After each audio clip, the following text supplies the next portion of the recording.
Selamat pagi sahabat tani, Assalamualaikum warahmatullahi wabarakatuh. Selamat berjumpa kembali dengan kami masih di channel yang sama, yaitu Dinas Pertanian Kabupaten Situbondo. Kali ini saya kembali berada di lokasi hamparan tanaman melon yang ada di Situbondo, masih bersama Pak Kacung. Beliau adalah selaku pemilik lahan ini. Jadi saat ini kami akan bincang-bincang tentang perawatan tanaman melon, khususnya dalam rangka pengendalian hama dan penyakit atau dalam rangka perlindungan tanaman. Kita tahu sahabat tani bahwa tanaman melon itu merupakan salah satu komoditas eksotis yang ada di Kabupaten Situbondo, yang mempunyai nilai ekonomis yang tinggi, tentunya juga diikuti dengan biaya produksi yang tinggi, kan begitu Pak? Iya, betul sekali. Dengan biaya produksi yang tinggi, tentunya ini perlu kehati-hatian, karena ini juga bisa berakibat rugi yang cukup besar kalau resikonya besar ya. Artinya keuntungan yang besar juga kita juga tetap dibayangi dengan resiko yang besar sahabat tadi. Tapi insya Allah dengan doa dan dengan ikhtiar yang tepat sesuai dengan standarnya, insya Allah petani akan mendapatkan panen yang bagus sesuai dengan harapan.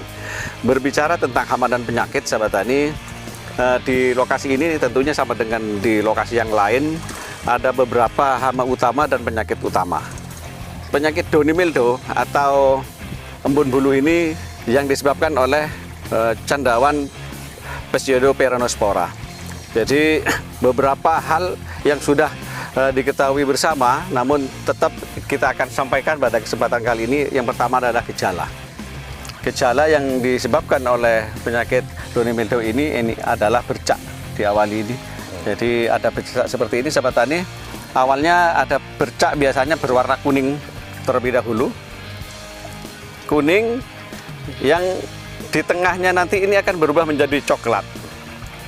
Dan seiring dengan perkembangan klimatologi yang ada di daerah ini didukung oleh kelembaban yang tinggi biasanya, juga ada curah hujan, termasuk hempasan angin, terpaan angin yang kuat. Ini menyebabkan perkembangan jamur ini akan sangat cepat meluas. Namun alhamdulillah ini nampak di sini kering, artinya ini sudah mandek. Bisa diatasi. Sudah bisa diatasi sahabat tani, ini nggak jalan. Jadi kita tahu bahwa di sini sudah melon kita sudah usia panen, tapi alhamdulillah untuk penyakitnya dapat teratasi. Ada beberapa langkah pencegahan dan pengendalian dalam rangka mengendalikan hama dan penyakit pada budidaya melon ini. Yang pertama adalah kita harus mengetahui dulu, petani harus bisa mengidentifikasi hama apa yang menyerang dan patogen penyakit apa yang ada di lokasi kita. Terus yang kedua, pengamatan secara rutin dan berkala. Ini wajib hukumnya, kan begitu Pak? Ya, jadi wajib. Untuk budidaya melon ini sama dengan yang lainnya saya rasa. Jadi tapi di budidaya melon yang memang biaya produksinya sangat tinggi, untuk kegiatan identifikasi ini sangatlah harus dilakukan dengan rutin. Jadi minimal tiap hari petani harus ke lokasi Pak, harus ke sawah, jadi nggak bisa ditinggal ini. Nggak bisa, ya. Tidak bisa diabaikan ya, karena gejala terutama yang disebabkan oleh jamur ini sangat cepat ya penyebarannya. Sangat cepat. Pertama. Jadi yang pertama adalah pengamatan secara rutin dan berkala. Terus yang kedua adalah kita harus bisa menjaga kelembaban dalam hamparan tanaman ini. Itu bisa kita lakukan dengan pengaturan jarak tanam. Pengaturan jarak tanam yang terlalu rapat ini sangat memungkinkan terjadi kelembaban yang sangat tinggi. Terus yang kedua, kalau masih memungkinkan, kita cari varietas yang tahan, Pak. Iya, betul sekali. Ya. Kita cari varietas yang tahan. Terus yang ketiga, hindari pengairan dilakukan di siang hari. Dengan pengairan atau penyiraman di siang hari itu dapat mengakibatkan kelembaban di areal tanaman ini akan meningkat sahabat tani. Jadi hindari penyiraman di siang hari. Terus yang tak kalah pentingnya juga, ini juga hindari melakukan penyiraman langsung pada daun, terutama pada lahan-lahan atau tanaman yang sudah terindikasi adanya penyakit downy mildew ini. Jadi jangan sampai menyiram daunnya, kecuali perlakuan kita menggunakan aplikasi pestisida, baik itu insektisida maupun dengan fungisida. Terus yang tak kalah pentingnya sahabat tani, di hamparan melon yang seperti ini kita harus berpikir untuk melakukan rotasi tanaman, Pak. Ya, rotasi tanaman itu dalam rangka untuk memutus siklus dari perkembangan hama maupun penyakit itu sendiri. Baik sahabat tani, dari beberapa hal yang secara umum saya sampaikan nanti, ini akan nanti dijelaskan lagi secara lebih detail dengan Pak Kacung bagaimana pemeliharaan atau upaya untuk menekan adanya hama penyakit budidaya melon di lahan ini, Pak Kacung. Silakan Pak Kacung. Yang jelas kita itu butuh pengamatan khusus, Pak, ya. Dalam arti ya seperti yang saya sampaikan tadi, kita harus rutin ke sawah tiap hari, jelas tiap hari, dan mengamati penyakit apa yang muncul di tanaman itu sendiri. Dan untuk pestisida yang kita butuhkan jelas fungisida.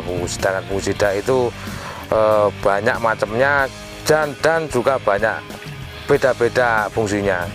Suatu misal downy mildew yang disampaikan Pak Atik tadi, itu kan andalan kita kan pakai difluconazole itu.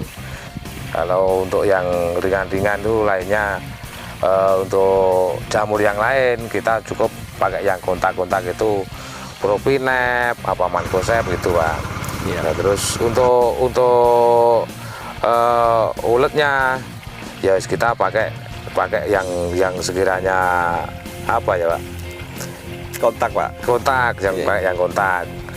Terus lagi untuk perawatan daun saya pikir seperti itu, Pak Tik. Artinya gini, yang penting rutin, kita perawatan rutin, insya Allah bakal menghasilkan seperti yang diharapkan. Mungkin itu saja, Pak Tik, yang bisa saya sampaikan. Kalau saya lihat di sini kan ini kompleks, Pak, yang terjadi antara hama kombinasi dengan penyakitnya. Betul sekali. Termasuk tadi ada golongan kutu-kutuan, termasuk kutu kebul yang alhamdulillah dapat ditekan sehingga tidak populasi ini tidak terlalu tinggi, Pak. Terus juga ada golongan kutu seperti apis dan sebagainya. Nah, bagaimana aplikasi pestisida yang Pak Kacung lakukan? Karena di sini ada golongan hama yang kita sebut dengan kutu tadi, terus ada jamur yang dominan adalah downy mildew tadi, kaitan dengan bahan aktif yang digunakan. Apakah juga ada penambahan bahan aktif lain selain dari difluconazole, barangkali pakai hexaconazole ya, dan sebagainya? Betul. Untuk penyakit yang embun tepung itu kita memang pakai hexa, Pak. Artinya dalam arti sama-sama jamur, belum tentu dikasih bahan aktif yang sama, belum tentu efektif. Kalau untuk embun tepungnya sendiri memang khusus embun tepung kita pakai hexa, Pak, memang. Terus kalau downy mildew seperti yang saya sampaikan tadi, andalan saya kan difluconazole. Nah, kalau untuk kutu kebulnya itu andalan saya itu sekarang itu saat ini Imida, Pak. Bukan acetamiprid, Pak. Acetamiprid. Kalau imida itu kutu-kutuan, kutu daun apa itu masih efektif. Tapi kalau kutu kebul, waduh, itu harus dosis lebih tinggi lagi. Itu tadi acetamiprid. Iya. Itu. Mungkin itu, Pak. Okay. Itu merupakan langkah pengendalian. Sekarang dalam rangka memberikan ketahanan terhadap tanaman itu sendiri, Pak.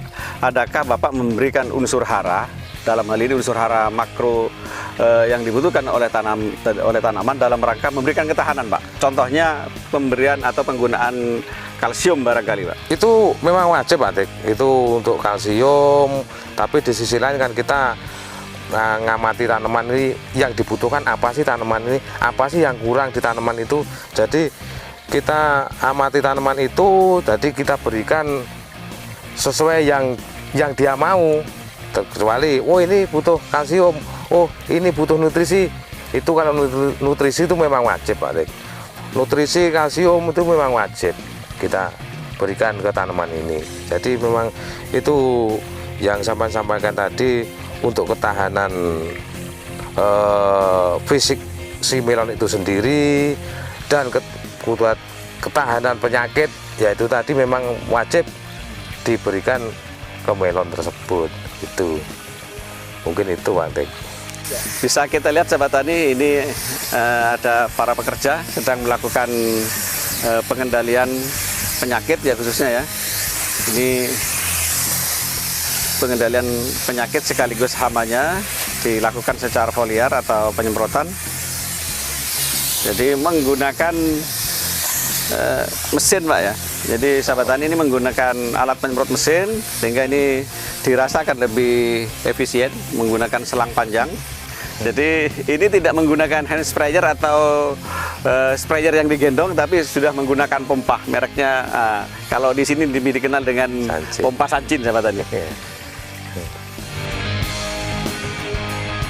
Dari beberapa bahan aktif insektisida maupun fungisida yang sudah disebutkan tadi Pak Kacung, itu aplikasinya bagaimana? Apakah setiap aplikasi, semua bahan aktif itu, baik itu fungisida yang bersifat sistemik maupun kontak, dicampur jadi satu dengan insektisidanya maupun pemberian kalsiumnya dalam rangka efisiensi? Karena nampaknya di saat-saat seperti ini Pak, ini saat yang menentukan, kita hampir panen, tapi kita harus mengamankan tanaman ini baik itu dari segi kualitas maupun kuantitasnya Pak. Dalam rangka itu kan dengan waktu yang mepet dengan panen ini, apa yang dilakukan?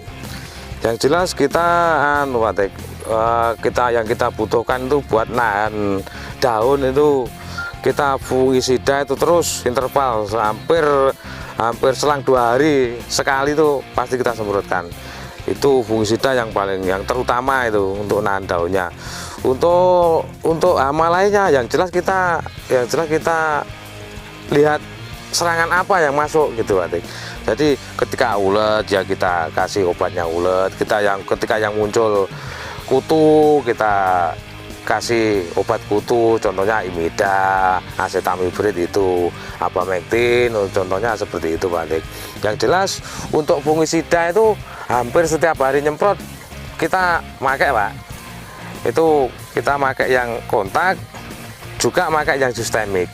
Itu kalau fungisida itu nggak bisa ditinggal memang Pak. Kalau fungisida itu, kalau yang lain saya pikir tergantung kebutuhan Pak. Apa yang dibutuhkan tanaman itu yang dikasihkan. Tapi kalau fungisida itu memang setiap kali nyemprot kita pakai kontak sekaligus sistemik. Untuk obat-obat yang lain yaitu sekaligus disemprotkan ke situ, apa insek, apa fungi, apa daun, apa kalsium, itu satu kali semprotan ya itu dijadikan satu buat lebih efisiensinya tenaga ya. itu mungkin itu Pak. Demikian sahabat tani bincang-bincang kami dengan Pak Kacung tentang langkah pengendalian hama dan penyakit dalam rangka memberikan perlindungan terhadap tanaman, baik itu hama yang ada di sini. Hama utamanya adalah kutu kebul dan golongan kutu-kutuan yang lain. Sedangkan penyakitnya yang dominan di sini adalah Donimildo atau yang dikenal dengan embun bulu. Ada yang juga bilangnya embun kresek Pak, penyakit kresek. Karena kalau sudah kering dipikang itu kresek-kresek, dan itu bisa gagal panen Pak. Ya, bisa fatal itu Pak. Sangat fatal. Itu penyakit yang di melon itu yang paling yang paling ganas itu. 3 hari aja kita nggak ke sawah, kalau itu kena serangan itu udah habis dah. Itu makanya sahabat petani, hati-hati dengan penyakit itu. Diupayakan perawatan rutin, terus pengecekan di lahan serangan apa, penyakit apa yang menyerang di situ, cepat-cepat ditanggulangi. Mungkin pesan saya sama sahabat-sahabat petani seperti itu Pak Tek, biar nggak gagal panen, maksudnya seperti itu. Demikian sahabat tani, penjelasan singkat kami, mudah-mudahan ini bermanfaat untuk kita semua, dan kami akhiri. Assalamualaikum warahmatullahi wabarakatuh.